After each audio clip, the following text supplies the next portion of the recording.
Hello everyone, welcome to my class. Students, हम जिस topic के बारे में पढ़ रहे थे वो है टाइप्स ऑफ क्वेश्चंस, प्रश्नों के प्रकार। प्रश्नों के प्रकारों के अंतर्गत कौन कौन से टाइप के प्रश्न होते हैं ये हम जान चुके हैं और इसके साथ ही लास्ट क्लास में हम पढ़ चुके हैं निबंधात्मक प्रश्नों के गुणों के बारे में, उसकी विशेषताओं के बारे में।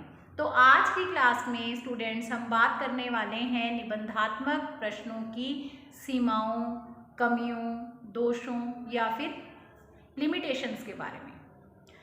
जब हमने निबंधात्मक प्रश्नों के गुणों पर बात की थी या निबंधात्मक प्रश्न क्या होते हैं ये जाना था, तब मैंने आपको ये बताया था कि निबंधात्मक प्रश्नों के उत्तर एक निबंध के रूप में लिखे जाते हैं, या हम ये कहें कि बहुत ही लंबे लंबे उत्तर होते हैं, इसलिए इन प्रश्नों को हम कहते हैं निबंधात्मक प्रश्न।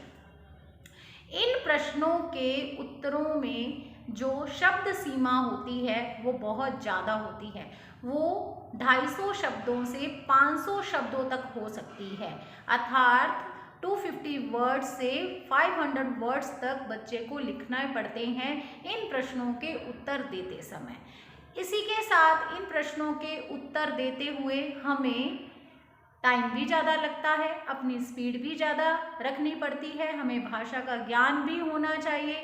और इसके अलावा ये जो प्रश्न हैं इनके उत्तर हम तभी दे पाएंगे जब हमें विषय वस्तु की समझ होगी, अर्थात अगर हमने टॉपिक को अच्छी तरह से गहराई से पढ़ा है, चिंतन किया है, तभी हम उन प्रश्नों का उत्तर दे सकते हैं, अदरवाइज तुक्के नहीं मार सकते।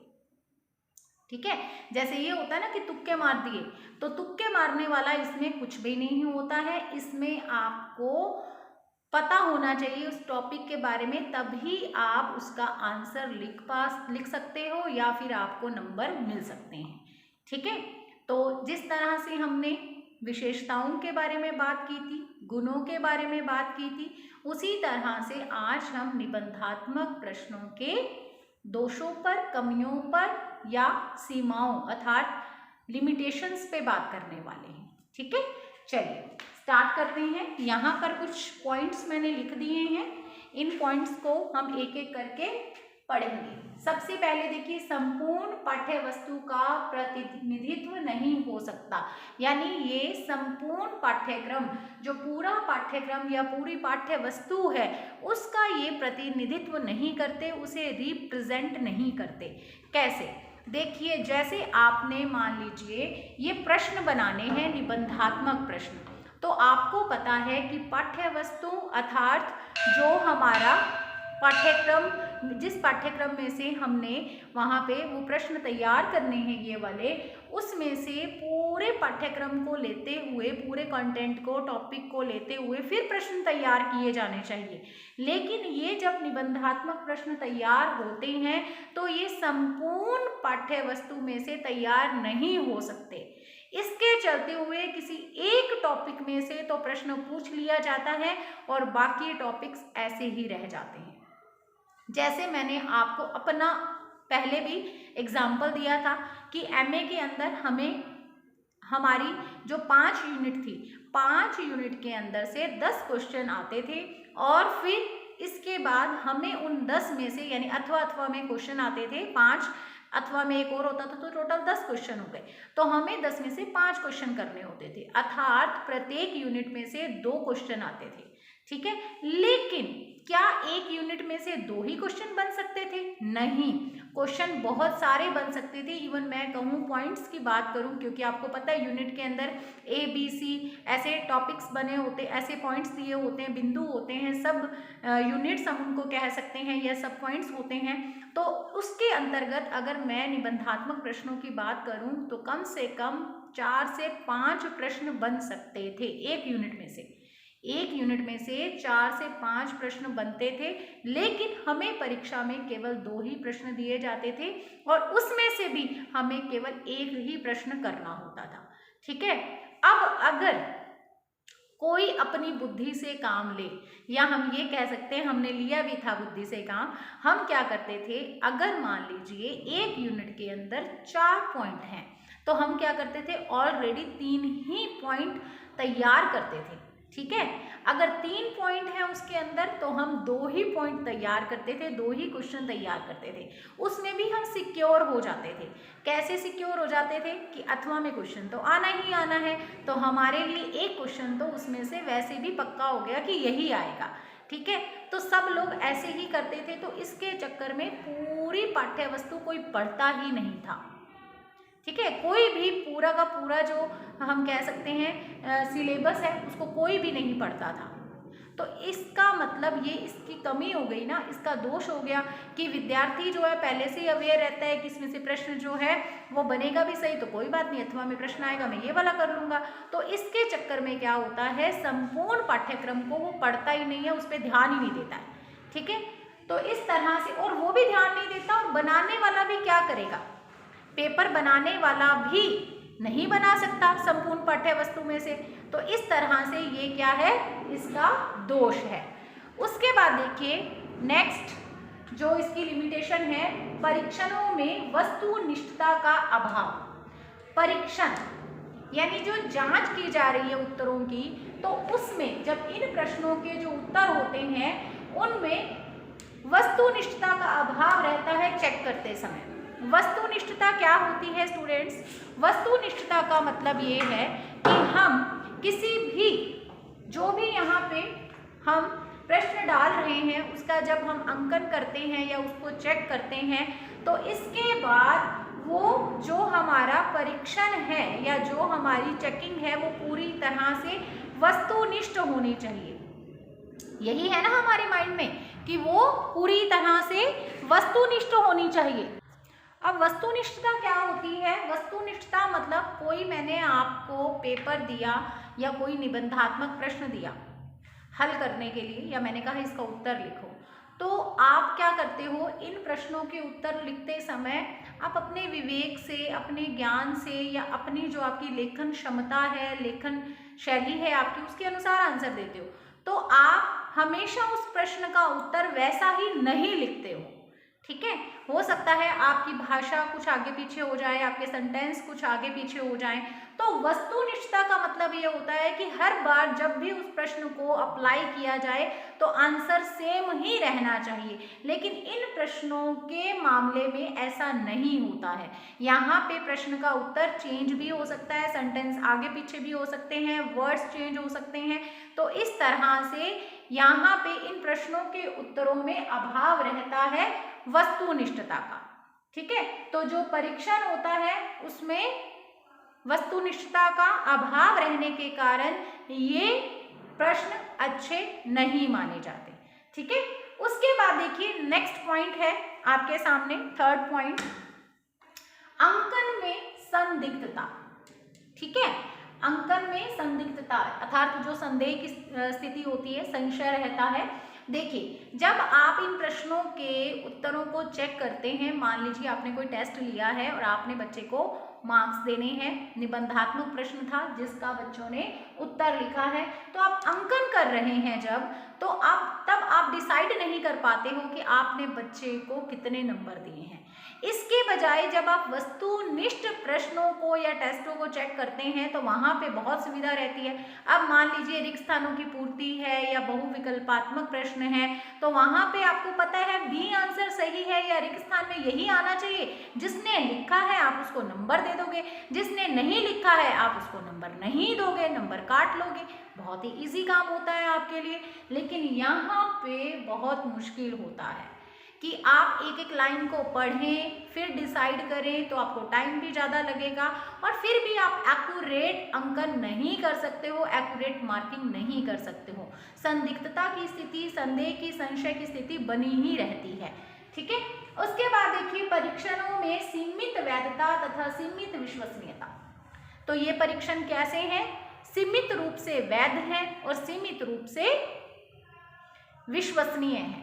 विश्वसनीयता का मतलब क्या होता है, पहले मैं आपको ये बताना चाहूंगी फिर वैधता बताऊंगी। देखिए विश्वसनीयता का मतलब ऐसे प्रश्नों के उत्तर विश्वसनीय उत्तर कहलाते हैं या विश्वसनीय प्रश्न कहलाते हैं, जिन्हें अगर मैं चेक करूं तो भी मैं बच्चे को उतने ही नंबर दूं, और आप चेक करें या कोई दूसरा टीचर चेक करे तो भी बच्चे को उतने ही नंबर मिलने चाहिए। तो क्या आप ये एक्सपेक्ट करते हैं, ये अपेक्षा करते हैं कि इन प्रश्नों के उत्तरों को जांच करते समय सभी टीचर्स के द्वारा की जाने वाली जो मार्किंग होगी, जो अंकन होगा, वो सेम होगा?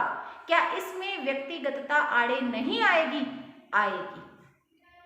एक तो नेचुरली आ जाएगी, ठीक है, एक तो मैं कह रही हूँ एक तो नेचुरली ही आ जाएगी।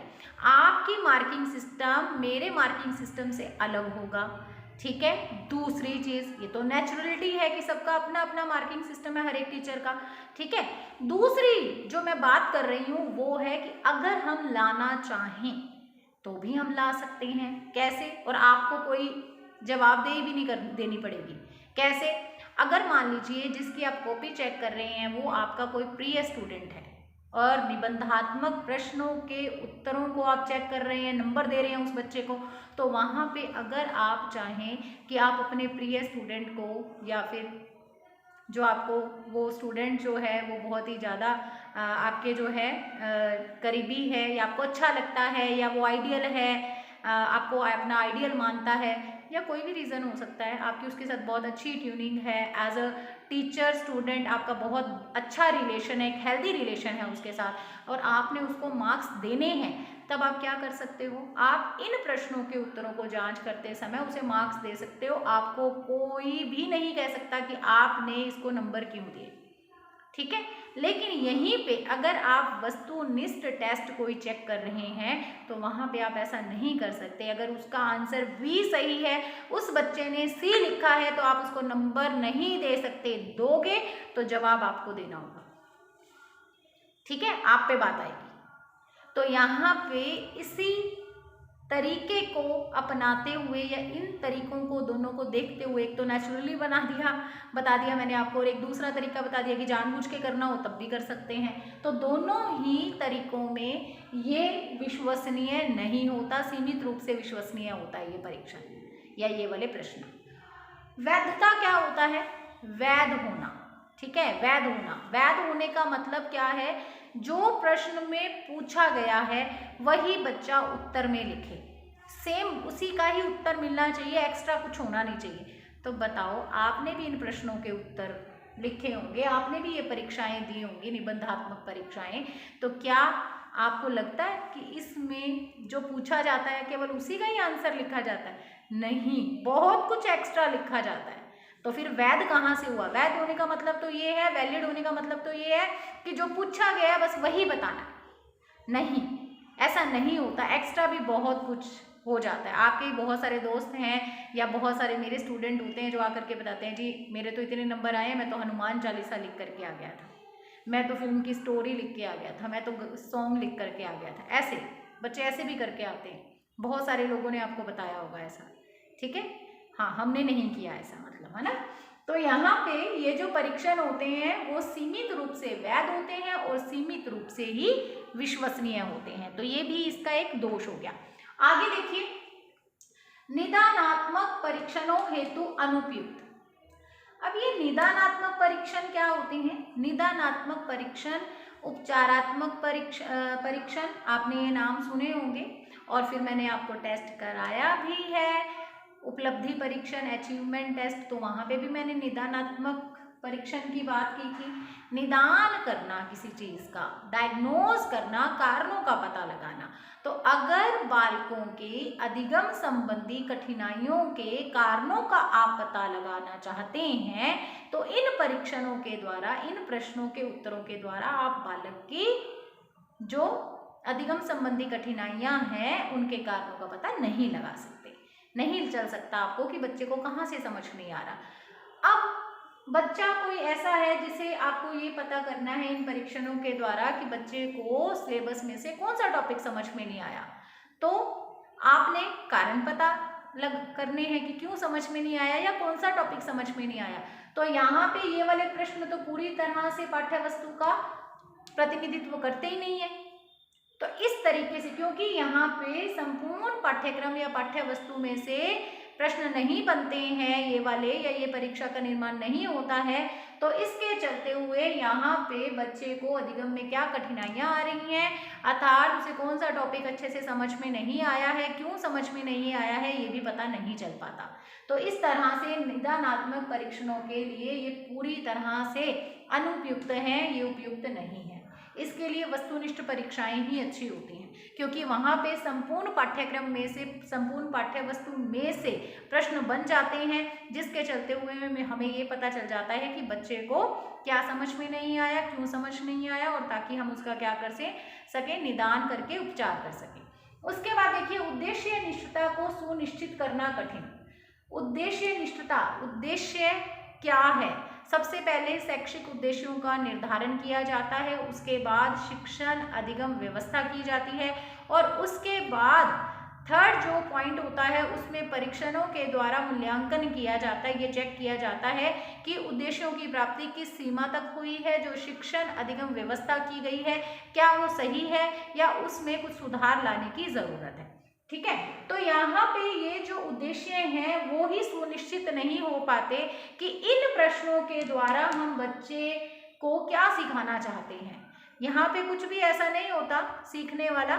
इसमें क्या होता है कि इसमें तो बस एक ही है कि एक निबंध के रूप में बच्चे प्रश्न का उत्तर लिखते रहते हैं, बात को एक लाइन को दूसरी लाइन के साथ जोड़ते जाते हैं। तो जो सीखने की बात हो, अगर शैक्षिक उद्देश्यों की प्राप्ति की बात हो, तो यहाँ पे हम शैक्षिक उद्देश्यों को चेक नहीं कर सकते इन प्रश्नों के द्वारा कि कितने उद्देश्य प्राप्त हुए हैं, या फिर उद्देश्यों की प्राप्ति हुई भी है या नहीं है, या उनकी सीमा क्या है, ये तय करना बहुत ही मुश्किल हो जाता है। ठीक है, तो उद्देश्य निष्ठता को सुनिश्चित करना इन प्रश्नों के द्वारा बहुत ही मुश्किल होता है, कठिन होता है। उसके बाद देखिए, नेक्स्ट पॉइंट है आपके पास रटने की प्रवृत्ति पर बल। रटने की प्रवृत्ति पर बल। स्टूडेंट्स, अगर आपको किसी प्रश्न के उत्तर में ये मान करके चलिए 250 से 500 शब्द लिखने हैं, तो बताओ क्या आप जो आपने क्लास में सुना है, या फिर जो आपने किताब में या जो आपने कॉपी में अपनी शिक्षक के द्वारा कराया गया जो काम है उसमें से पढ़ा है, क्या ऐसे काम चल जाएगा कि आप उसको याद नहीं करो, बस एक बार पढ़ लो, या आपने क्लास अटेंड की हुई है तो आप इतने बड़े प्रश्न का उत्तर अच्छी तरह से लिख लेंगे, इतने बड़े वर्ड, इतने सेंटेंसेस आप लिख सकेंगे? नहीं लिख सकोगे। आपको प्रॉपरली लर्न करना होगा। तो निबंधात्मक प्रश्नों के उत्तर लिखते समय बच्चे को इन प्रश्नों के उत्तरों का रट्टा लगाना पड़ता है, तभी बच्चे को मार्क्स मिल सकते हैं या मिल पाते हैं, अदरवाइज नहीं मिल पाते हैं। तो इस तरह से बच्चे को क्या करना पड़ता है, रटना पड़ता है। तो ये जो निबंधात्मक प्रश्न हैं, ये रटने की प्रवृत्ति पर बल देने वाले प्रश्न हैं। इसमें बिना रट्टा मारे हुए कोई भी विद्यार्थी इन प्रश्नों का उत्तर सुचारू रूप से नहीं दे सकता। ठीक है, तो रटने की प्रवृत्ति पर बल देना भी इनकी एक कमी या इनका एक दोष है, सीमा है, लिमिटेशन है। उसके बाद देखिए, नेक्स्ट है अंकन प्रक्रिया में एक रूपता का अभाव। अंकन प्रक्रिया में एक रूपता का प्रभाव। यहाँ पे वही मार्किंग की बात हो रही है। अब मान लीजिए आपने कोई एक प्रश्न दिया है, सब बच्चों ने अपने अपने ज्ञान के आधार पर उसका उत्तर लिखा है। अब वहाँ पे जब आप मार्किंग करने की बात होगी तो आप सबके टेस्ट को एक साथ ही जांचोगे। आपने ही क्लास में टेस्ट लिया है, आपने ही जांचना है। तो मैं आपको ये बता दूं, जब मार्किंग होगी ना तो सबके नंबर अलग अलग होंगे। ठीक है, सबके नंबर अलग अलग होंगे, भले ही सबने एक जैसा लिखा हो। ये समस्या नंबर देने की से रिलेटेड आपको होगी ही होगी। आपको समझ नहीं आएगा कि किसने ये लिखा है तो मैं इसको इतने नंबर दूं, किसने ये लिखा है तो मैं इसको इतने नंबर दूं। आप डिसाइड नहीं कर पाओगे, इस बात की गारंटी है। ठीक है, इसमें हमेशा एक रूपता का अभाव रहता ही रहता है। और फिर यहाँ पे भी वही बात, दो तरीके से, नेचुरली भी रहता है और जानबूझकर भी रहता है। नेचुरली कैसे रहता है कि मान लीजिए आपने 20 टेस्ट चेक किए हैं, तो वहाँ पे बच्चा क्या करता है, इन प्रश्नों के उत्तरों को अपने ज्ञान और अपनी लेखन क्षमता के अनुसार, जो उसे भाषा शैली या जो उसे भाषा का ज्ञान होता है, शब्दों का ज्ञान होता है, वाक्यों का ज्ञान होता है, उसके आधार पर देता है। ठीक है, कॉन्सेप्ट को दिखाता है, प्रश्नों के उत्तर लिखता है, जो टॉपिक है उसको उसके बारे में बताता है, लेकिन अपनी नॉलेज के आधार पर और जो उसको भाषा संबंधी जो उसमें दक्षता है उसको दिखाते हुए लिखता है। ठीक है, तो यहाँ पे आप अगर वो 20 टेस्ट भी चेक कर रहे हो तो नेचुरली तरीके से ही एक रूपता नहीं रहेगी। किसी के टेस्ट में आपको कोई लाइन अच्छी लगेगी तो आप उसको कोई अलग से मार्क्स दोगे, किसी के टेस्ट में कोई अच्छी लगेगी, इस तरह से वो एक रूपता का भाव रहेगा। ये तो हो गया नेचुरली।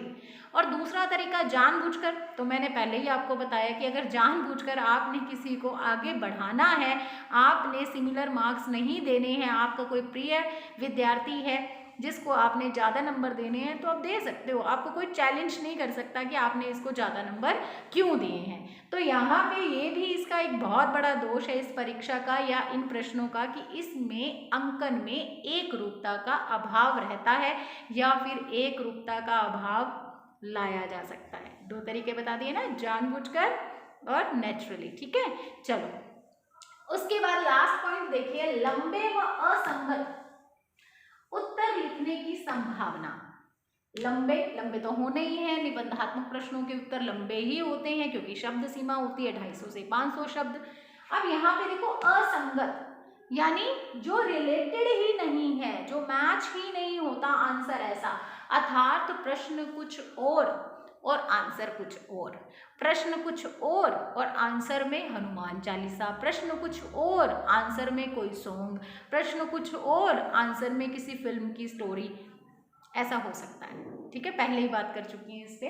तो क्या होता है कि इसमें लंबे लंबे अर्थात बहुत लंबा इसका आंसर होता है, चेक करने में कठिनाई होती है, बच्चे को लिखने में कठिनाई होती है, फिर असंगत उत्तर लिखने की इसमें संभावना बनी रहती है कि बच्चा जो है वो लकीर से, ट्रैक से परे चले जाता है और कुछ एक्स्ट्रा ही उसमें लिख देता है। ठीक है, तो ये है दोष या लिमिटेशन या कमियां या सीमाएं। एक बार इनको दोबारा से देख लेते हैं। 9 पॉइंट्स हैं यहाँ तक, एक बार एक रीडिंग और ले लेते हैं जिससे ये हमें अच्छे से पता चल जाए।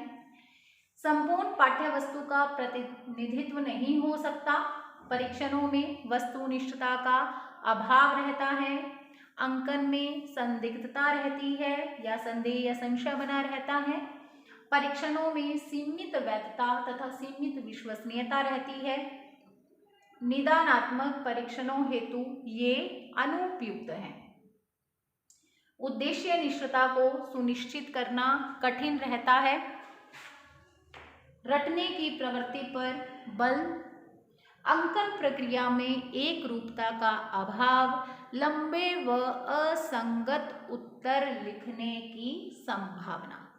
ठीक है, तो स्टूडेंट्स इसी के साथ हमने निबंधात्मक प्रश्नों के गुण या उनकी विशेषताओं को लास्ट क्लास में जान लिया था। आज की क्लास में हमने इसकी सीमाओं, दोष, लिमिटेशन, डीमेरिट्स, कमियों को भी जान लिया है। ठीक है, अब इसके बाद हमने जो निबंधात्मक प्रश्न पढ़ लिए हैं, तो इसके बाद जब हमारी नेक्स्ट क्लास होगी तो उसमें हम पढ़ेंगे वस्तुनिष्ठ प्रश्नों की बात करेंगे। 3 टाइप्स के मैंने आपको प्रश्न बताए थे, पहले मेन 3 टाइप के मौखिक प्रश्न, लिखित प्रश्न और थर्ड थे आपके क्रियात्मक या प्रायोगिक प्रश्न। और इसके अलावा मैंने आपको बताए थे प्रश्नों के प्रकारों में निबंधात्मक प्रश्न, लघुत्तरात्मक प्रश्न और वस्तुनिष्ठ प्रश्न, यही बताए थे मैंने आपको। और इसके अंतर्गत निबंधात्मक प्रश्नों के क्या गुण हैं, क्या दोष हैं, क्या इसकी विशेषताएं हैं, क्या इसकी कमियां हैं, इस पे हमने बात कर ली है, ये हमने संपूर्ण रूप में जान लिया है। अब इसके बाद हम लघुत्तरात्मक के बारे में नहीं पढ़ेंगे क्योंकि जहाँ पे तुलना करने की बात होती है तो हमेशा निबंधात्मक और वस्तुनिष्ठ परीक्षा या परीक्षणों या प्रश्नों की ही तुलना होती है। तो नेक्स्ट क्लास में हम पढ़ने वाले हैं वस्तुनिष्ठ प्रश्नों के गुण और दोषों को, विशेषताओं और कमियों को। ठीक है, तो अब नेक्स्ट जो हमारी क्लास होगी वो होगी वस्तुनिष्ठ परीक्षा या वस्तुनिष्ठ प्रश्नों से संबंधित ऑब्जेक्टिव टाइप क्वेश्चंस के मेरिट और डीमेरिट्स की हम बात करेंगे। ठीक है, तो आज की क्लास में हमें केवल इतना ही नॉलेज लेनी थी। उम्मीद है आपको ये जो पॉइंट्स हैं वो अच्छे से समझ में आ गए होंगे और आपको इन पॉइंट्स के द्वारा परीक्षा में बहुत ही हेल्प हो जाएगी। So thank you so much, have a nice day, God bless you.